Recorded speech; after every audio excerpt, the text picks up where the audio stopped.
So this is my 2025 wrapped video. I'm going to be doing a slideshow of the pictures and the videos that I took in 2025. So get ready, get ready, get ready, get ready. Get ready to see the beautiful pictures, the beautiful videos that I took in 2025. Some I posted, some I did not post, but you get to see it probably at the end of this short intro that I want to do. Originally, I just wanted to do like a voiceover while the slideshow is playing, but I decided to do like a video telling you about the things that I learned in 2025. It's just like 2 3 that I'm going to talk about so that you'll be able to enjoy the beautiful pictures and videos. Sometimes in December, I think early December, I was thinking about somewhere I'd been in the past. I was actually thinking about it. I was actually meditating on the things that I did while I was there and the things that could have been if I was still there. And the Holy Spirit just reminded me of the story of the Israelites when they left Egypt.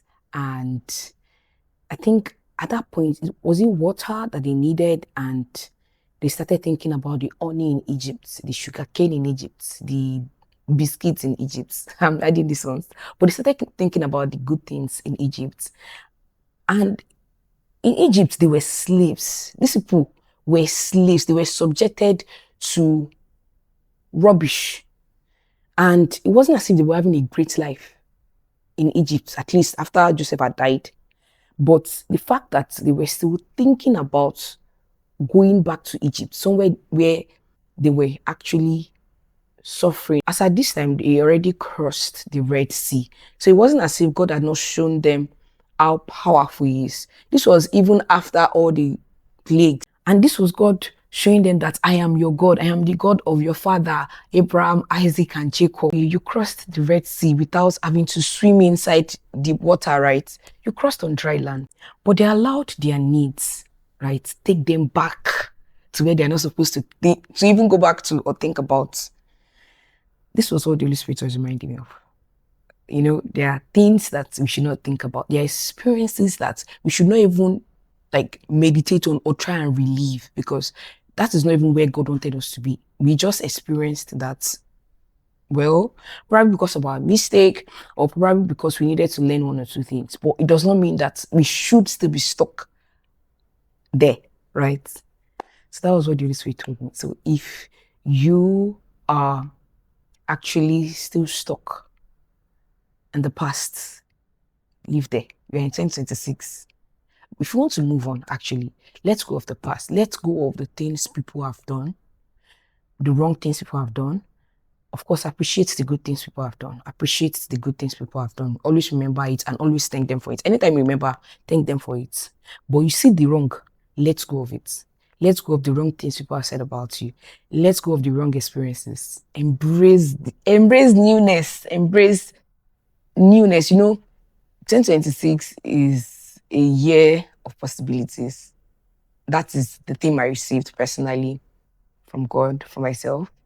And in order to actually experience these possibilities, I know I need to let go of those things that happened in the past. Let's go, move on, forge ahead.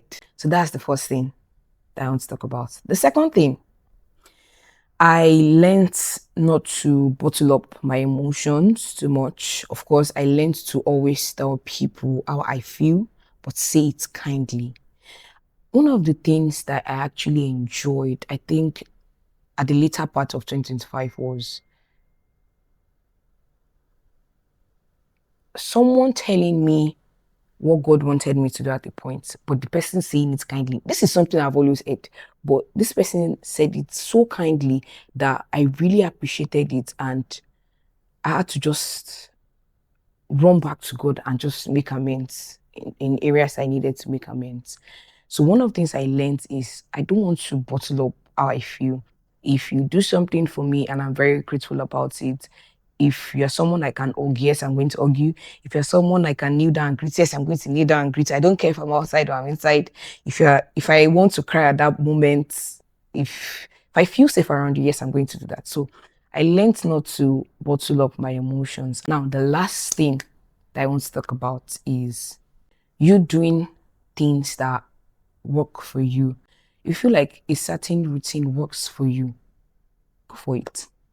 I'm not saying that you should rebel against systems and principles, or you should just go against the normal thing that you should do.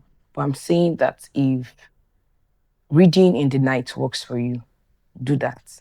If fasting thrice a week works for you, do it. If you feel like, oh no, it's dry fasting, I can do it. I'm trying to generalize it because one thing I learned again in 2025, because I always knew this, and this is what I always like prioritize, especially when it comes to my academics, when it comes to every area of my life. I tend to do things that I know works for me. I don't want to do something because someone told me to do it. It might work. The person doing that particular thing might work for them, but it may not work for me. And at the end of the day, I don't want to waste my time doing something that I know that will not be beneficial to me. So one of the things I need to is do what works for you. Now, listen to right counsel. But if someone is telling you, oh, you need to read 5 hours a day, and you know that you have short attention span, hey, put in the right systems and structures, put in breaks in between, right? If you feel like, okay, you can do 10 minutes, 5 minutes break, 20 minutes, 5 minutes break, another 20 minutes, 10 minutes break, do 30 minutes, please do it. Don't allow people pressure you into doing what they've probably tested and works for them. Of course, I know that sometimes this thing is out of the goodness of their hearts, but just do what works for you. If doing something every day works for you, do it. If doing it, for instance, there are people who go to the gym every day. There are people who go to the gym twice a week. Just do what works for you. So yes, those are the things that I learned in 2025. Now, the videos and the pictures you've been seeing, like I said, I did not get to post some of them, not because I did not want to, but I learned something in 2024. Let me say I learned it. So in April 2024, I received an instruction not to post at all on my status at all. I wanted to like share some things that the Lord had put in my mind then, but I knew not to. And I'm actually grateful I actually obeyed, because I remember that was when I went for a program, a School of Prophets program. So at the end of that program, I knew why the Holy Spirit told me not to.